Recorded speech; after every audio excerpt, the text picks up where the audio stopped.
नमस्कार मित्रों, आज इस वीडियो में आप जानेंगे कि आप अपने शरीर को रोग मुक्त कैसे करें। इसके लिए कोई भी औषधि आपको खाने की आवश्यकता नहीं है। निःशुल्क रूप से आप स्वयं ही इस प्रकार आचरण करके समस्त प्रकार की बीमारियों व्याधियों से छुटकारा प्राप्त कर सकते हैं। मैं हूं सुबोध कुमार दीक्षित, आपका मेंटल फ्रेंड। जैसा कि आप लोग हमारी पिछली वीडियो में जान ही चुके हैं कि प्राण क्या होता है और प्राण कैसे क्रियान्वित होता है। प्राणवायु क्या है? प्राणवायु ऑक्सीजन है और इसे वेदों में अश्विनी कुमार के नाम से जाना जाता है। प्राण और प्राणवायु के बाद प्राणों को सशक्त करने के लिए शरीर के प्रत्येक अंग को प्राण प्राप्त कराने के लिए सबसे सरल साधन है प्राणायाम। प्राणायाम कोई बहुत रहस्यपूर्ण या बहुत जटिल प्रक्रिया नहीं है।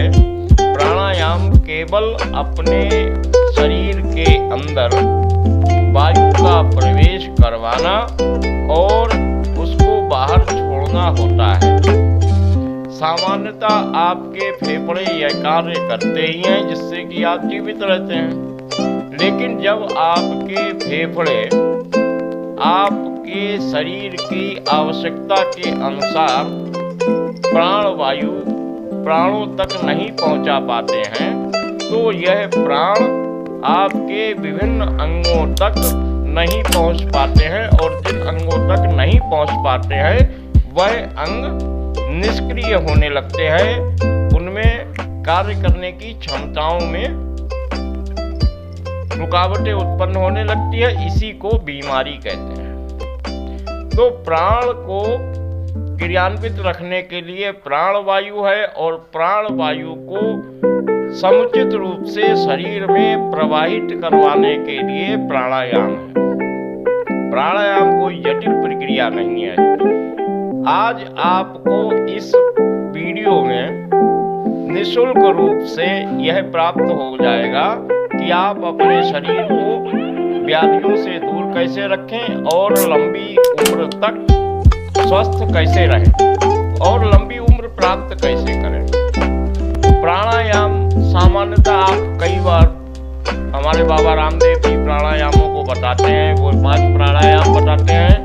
लेकिन आज मैं आपको केवल एक प्राणायाम बताऊंगा जिससे, क्योंकि मैं शोध करता हूं, मैं किसी लिखी हुई बात को जब तक शोध नहीं कर लेता हूं, विज्ञान की कसौटी पर नहीं उतार लेता हूं, तब तक किसी को बताता नहीं हूं। और आज जो आपको बताने जा रहा हूं वह प्राणायाम आप बैठे हुए, खड़े खड़े अथवा लेटे हुए, कार्यालय में कुर्सी पर बैठे हुए किसी भी समय कर सकते हैं।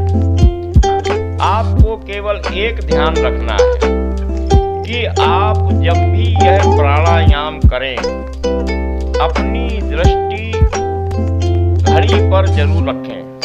समय यंत्र पर अपनी दृष्टि अवश्य रखें, क्योंकि प्राणायाम में समय बहुत महत्वपूर्ण होता है कि आप कितनी देर प्राणायाम करते हैं। बहुत देर प्राणायाम नहीं करना है।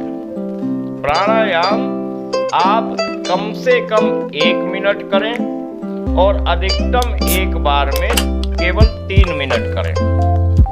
और ये 1 मिनट और 3 मिनट तक की समय मैंने शोध द्वारा निकाला है।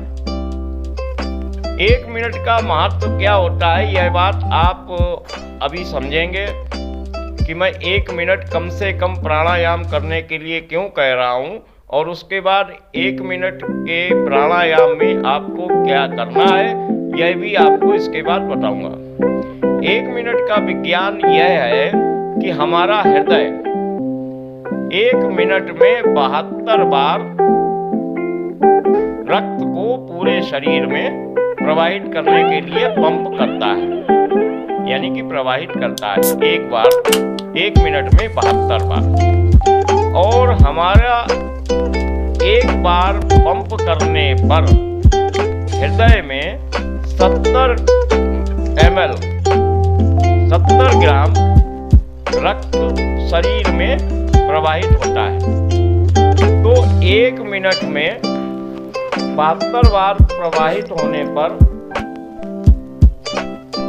70 ग्राम प्रति बार प्रवाहित होने पर कुल मात्रा लगभग 5 लीटर से अधिक हो जाती है और यही 5 लीटर रक्त पूरे शरीर में संचारित होता रहता है। हमारे शरीर में रक्त की मात्रा भी लगभग 5 लीटर ही होती है। शरीर की लंबाई चौड़ाई और भार के अनुसार इसमें थोड़ा बहुत कमती या बढ़ती हो सकता है, लेकिन औसतन 5 या 5.5 किलो के बीच में रक्त होता है।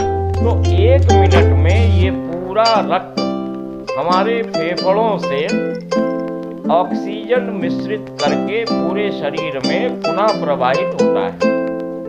यदि आप 1 मिनट प्राणायाम करते हैं तो आपका सारा शरीर उस अतिरिक्त जो प्राणायाम के प्रभाव से अतिरिक्त ऑक्सीजन आपके शरीर को प्राप्त होगी, रक्त को प्राप्त होगी।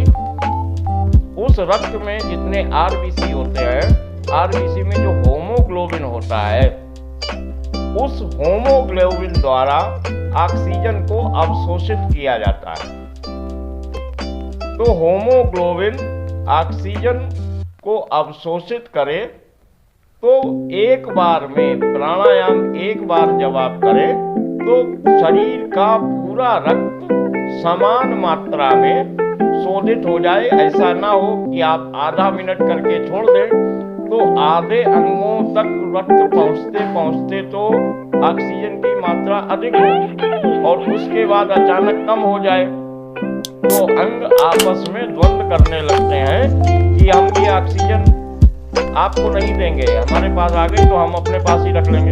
इसलिए प्रत्येक अंग तक रक्त को पहुंचने तक आपका प्राणायाम करना आवश्यक होता है। तो 1 मिनट का प्राणायाम आपके पूरे रक्त में ऑक्सीजन की मात्रा को बढ़ा देता है, यानी कि प्राण वायु की मात्रा को बढ़ा देता है। और यह प्राण वायु आपके मस्तिष्क में 20% पहुंचती है, जबकि शरीर में मस्तिष्क का भार के अनुसार योगदान केवल 2% होता है। लेकिन ऑक्सीजन की आवश्यकता सर्वाधिक रूप से मस्तिष्क को ही होती है, क्योंकि मस्तिष्क प्राण वायु से प्राण को क्रियान्वित करता है और प्राण पूरे शरीर को क्रियान्वित करता है। प्राण मतलब आप लोग हमारी पिछली वीडियो में समझ ही गए होंगे। प्राण का आशय होता है विद्युतीय ऊर्जा। विद्युतीय ऊर्जा के संचार के लिए, विद्युतीय ऊर्जा के पुनर्निर्माण के लिए ये ऑक्सीजन यानी कि अश्विनी कुमार अत्यंत आवश्यक है। तो 1 मिनट का प्राणायाम आप लोग अवश्य करें। अब यदि 1 मिनट का प्राणायाम आप लोगों ने 3 दिन कर लिया, 5 दिन कर लिया, 7 दिन कर लिया, तो उसके बाद इसकी समय सीमा 1 मिनट से बढ़ाकर 2 मिनट कर दीजिए। ध्यान रखिए, 1 मिनट से बढ़ाकर 1.5 मिनट नहीं करनी है, 1.25 मिनट नहीं करनी है।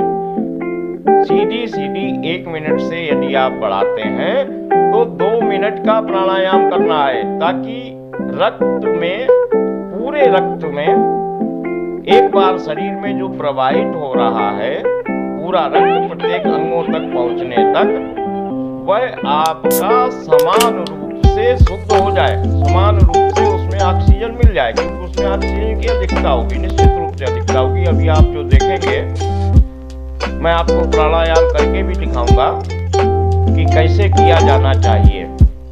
और सबसे सरल प्राणायाम आपको आज बताऊंगा। वैसे तो प्राणायाम कई हैं, लेकिन सबसे सरल जो आप कार्यालय में काम करते हुए, विद्यालय में पढ़ाते हुए, विद्यालय में विश्राम करते हुए बस एक बात का ध्यान रखें कि भोजन करने के आधा घंटे बाद तक किसी प्रकार का प्राणायाम अथवा व्यायाम ना करें। उसके अतिरिक्त आप किसी भी समय सोने से पहले जब आप लेटते हैं तब ये कर लें, सुबह सोकर उठते हुए ये कर लें, दिन में विश्राम करते हुए कर लें, ऑफिस में काम करते हुए कर लें। जब भी आपको 1 मिनट का समय मिले किसी मीटिंग में तब भी आप यह कर सकते हैं। तो हर समय ये सुलभ स्थिति होती है।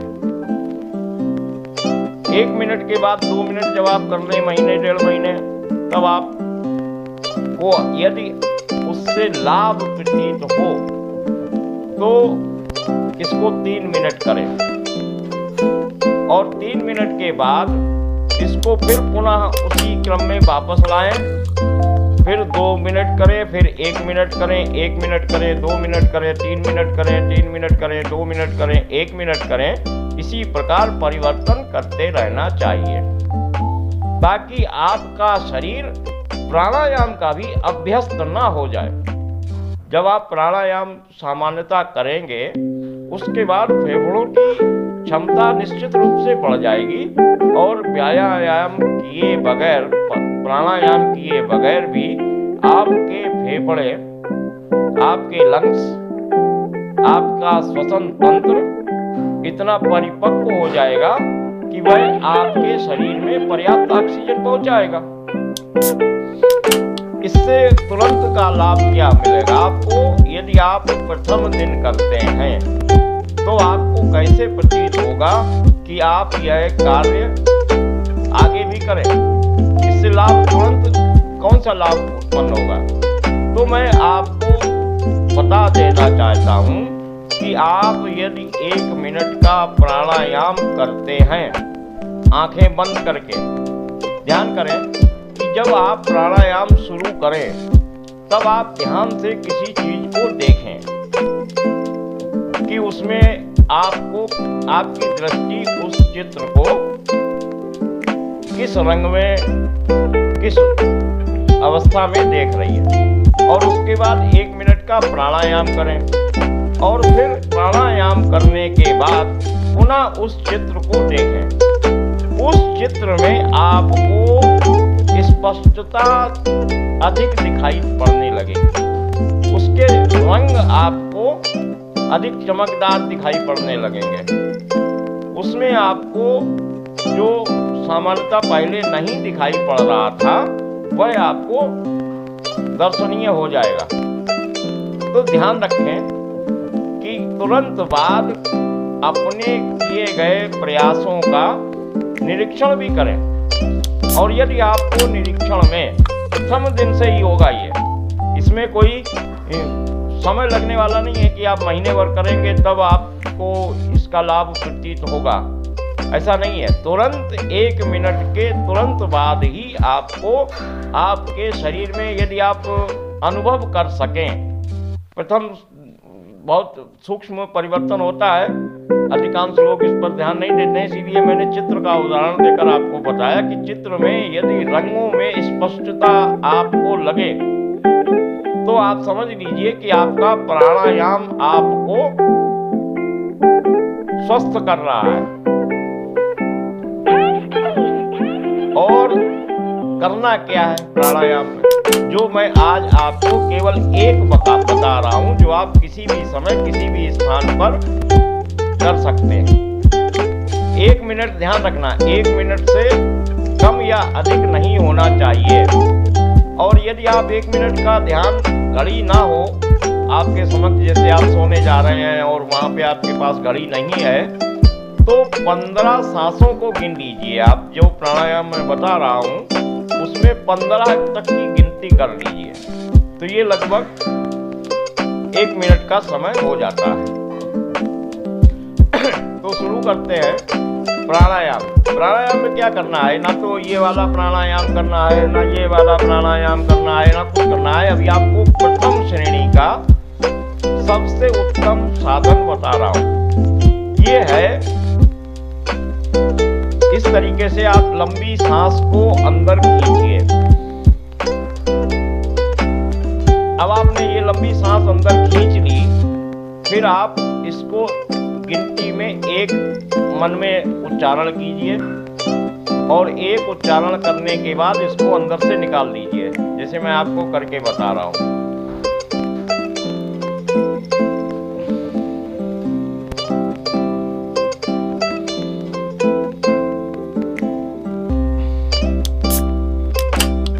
तो इस प्रकार मैंने 2 तक की गिनती पूर्ण कर ली। यदि आपने स्काइप किए बगैर ये देखा है तो आपको पता लग गया होगा कि मेरा 2 की गिनती पूरी हो गई, यानी कि 2 बार मैंने प्राणायाम कर लिया। लेकिन यही गिनतियां 15 बार कम से कम आप लोगों को करनी है। अगर मैं 15 बार आपको करके दिखाऊंगा तो आप लोग बोर हो जाएंगे और आप हमारी वीडियो छोड़कर भाग जाएंगे। मैं ऐसा नहीं चाहता कि आप हमारी वीडियो छोड़कर भाग जाएं, क्योंकि अभी आपको बहुत महत्वपूर्ण बातें बतानी है। तो इस तरह से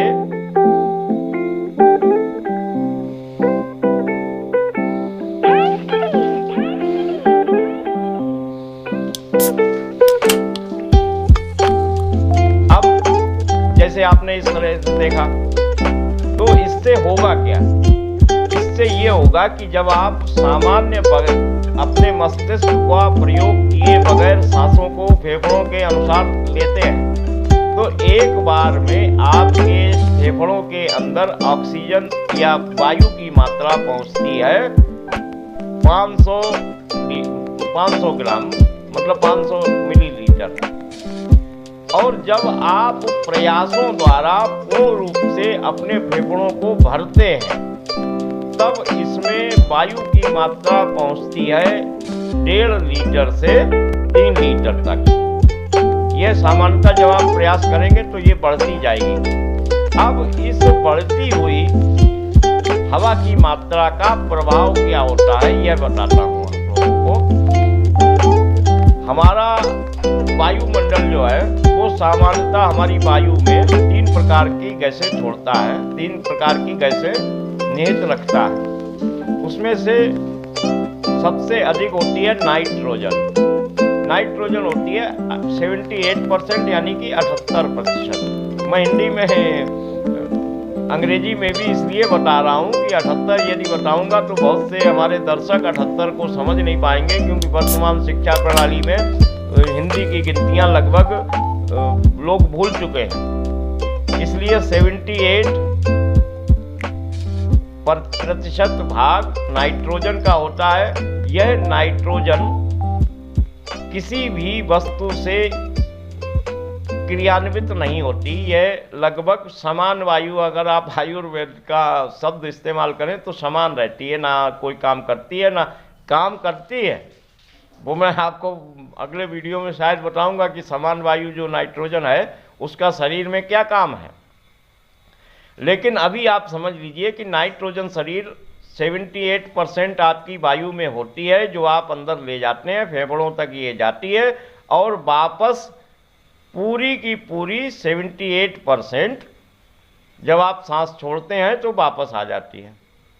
उसके अतिरिक्त इसमें 0.4% कार्बन डाइऑक्साइड भी होती है। तो कार्बन डाइऑक्साइड भी आपके फेफड़े आपके शरीर के अंदर ले जाते हैं, क्योंकि उनकी आदत है। अगर वो कार्बन डाइऑक्साइड जो आपके शरीर के अंदर फेफड़ों के अंदर गई है, उसको शोषित करने की क्षमता उसमें नहीं होगी। जैसा कि मैंने आपको बताया, आरबीसी में जो हीमोग्लोबिन होता है वह ऑक्सीजन को तो अवशोषित करता ही है, साथ में जहाँ भी उसको कार्बन डाइऑक्साइड मिल जाएगी उसको भी अवशोषित करेगा। अब इसका लाभ क्या मिलता है? अब जैसे हमारे फेफड़ों से हीमोग्लोबिन जो सेल रक्त का एक अवयव होता है, वह